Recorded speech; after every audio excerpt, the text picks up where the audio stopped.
we always talk to people who transcend sports. Now we have somebody who transcends sports, boxing, athleticism, entertainment, a whole bunch of things. The stats are too numerous to mention. He's an undefeated gold medalist. He also played Creed II. He's obviously a star contender on Epics. And that's just some of the highlights. We'll get into a whole bunch more. Andre Ward, how are you? I'm doing good. Thank you for having me. Absolutely. So, business show, business orientation, give us your perspective. You're in the ring from 2004 to 2017. You're undefeated, multiple titles in 2 weight classes. You kind of own the world. You walked away on your own terms. That in and of itself is worth a gold medal. I mean, you said this is a business-oriented show, and, the sport that I've been involved in for 23 years total and 13 years as a professional is very much a business. It's prize fighting. And, I learned very, very, very early that I accepted the fact early on that at, some point in time it was going to be over. And when I did when I studied the sport and I, studied certain athletes that retired in the sport of boxing, there weren't a lot of good endings. Guys would end with, physical issues or without their money owing the IRS and those types of things. And I just really didn't want any part of that. So, me and my wife, we educated ourselves. We, our faith was, a strong part of what kind of guided us through. And then just having a good core group of people around you to bounce things off of just allowed us, man, to make a great living, but to also keep our living and to invest our living with the end in sight. And that's what we did. Got to be an interesting time. Let's call it 2015. You win the Comeback of the Year Ring Magazine Award in 16, and in 12 to 15, you're kind of in again, out again. And it sounds like when you make a commitment, you step on it and you succeed again. Was that a hard decision to get in, get out, and then kind of get back out again? I mean, it's a lifestyle. It's not something that you can kind of turn the switch on and off with. At least that's what my approach was. I cared about the sport. I dedicated myself to the sport. And when you dedicate yourself to the sport and you don't cheat it has a way of rewarding you in ways that you never thought possible. But if you do cheat, if you do cut corners, the sport of boxing has a way of exposing you as well. Tell me about the transition a bit from boxer to actor. Do you wake up one day and say, I'm going to acting school? Do you get a break? Is it a combination? Obviously, you prepare for everything you do successfully, which is why you're so successful. But how did it all happen? Ryan Coogler, who, I personally feel like is one of, if not the hottest director in Hollywood, is a friend of mine. We both come from the San Francisco Bay Area. When Creed 1 when they were in pre-production for Creed 1, we finally had a chance to meet. We had been hearing about each other. We had mutual friends, but it never crossed paths. And the first time I met him, he said, bro, I have a role for you. And I'm like, a role? I don't even act. And he said, no, I have a role specifically for you. I said, well, give me the script. Let me, try to process it. First I said, thank you. And then I said, let me see the script and let me kind of go through the process. I read the script and I called him right away and I said, man, I'm on board.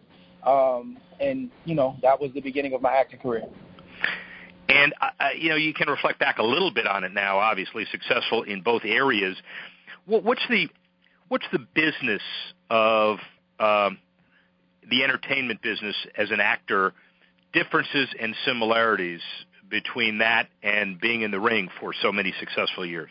I would say that any negotiation that I've had for entertainment is pretty cut and dry. My representation talks to whoever it may be, the MGM Grand, whoever it may be, and they work that out, and it's pretty cut and dry. And, of course, there's some back and forth, but it's not as messy, it's not as dirty, and it's certainly not as cutthroat as the sport of boxing is. Like in boxing, if you don't have the right representation, that's kind of on you. If you don't really know how to negotiate or your team doesn't know how to negotiate, nobody's going to help you out and show you how to do it. And, again, I learned early on that you don't get what's fair. You get what you negotiate. So if you don't know the game, you better get somebody who does know the game and get them to teach you and show you the ropes. And I had that.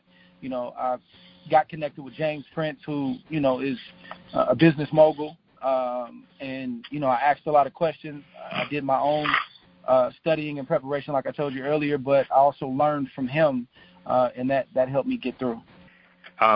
So you win the first gold medal in 8 years in Athens, light heavyweight gold, and it's not going to be easy, but now you got to make the hard decision, which is how do you succeed professionally in an industry that is fraught with peril?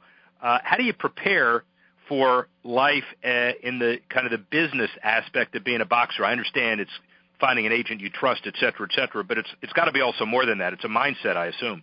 No, I don't think I could prepare for it. You know, you hear a lot of things, good and bad.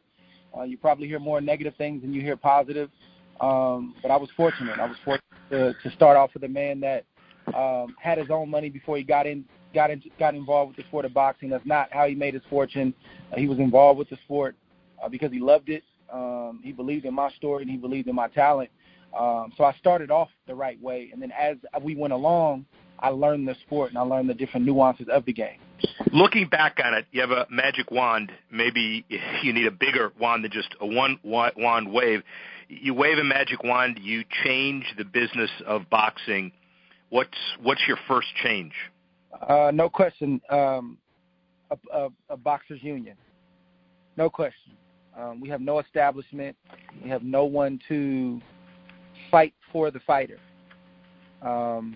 It's the Wild Wild West. It's the best way to put it. If you don't have the money to hire a lawyer, if you don't have the wherewithal and the knowledge to hire the right representation, you're going to get chewed up and you're going to get spit out, and no one's going to apologize to you about it. And unfortunately, that's our reality in the sport that I love. So having, a foundation and having an entity in place that can help the fighters if they get into any type of disputes legally with a manager or promoter, having an entity there that can help fight for certain causes for fighters, as well as, just educate them on contractual issues, contractual language. If that can be done, man, that's been a lifelong dream of mine. So without question, that would be it. How do you implement that? I understand the answer is, well, if you could, it would have been done already. But is it done at the state level as part of the boxing licensing process? Is it done at the federal level as far as the governing process? A little bit of both. Have you given it some thought? I've given it a lot of thought, and I don't think that's an easy answer. I think that first and foremost, the fighters like myself who have a name in the sport, who have benefit. Hold on one second, guys. I'm sorry. This driver's got to talk. 1 second. I'm sorry. Yeah. So it starts with individuals like myself. The Bernard Hopkins of the world. Floyd Mayweather, Roy Jones, guys who have a name in the sport, and guys who have benefited from the sport. We have to get together, all of us, get in a room and get on one accord. And as we do that, then we can take it to the state level and then ultimately the federal level. But it's got to be a desire. It's got to be something that not just one person wants to do, but multiple people collectively. And I believe if we can all get on the same page, I believe we can get something like this established. But it doesn't benefit the promoters and it doesn't benefit the managers to do this because it makes their job harder. It gives them more, basically gives them a watchdog, somebody that's watching over them, somebody that's, basically making sure that they're doing things above board.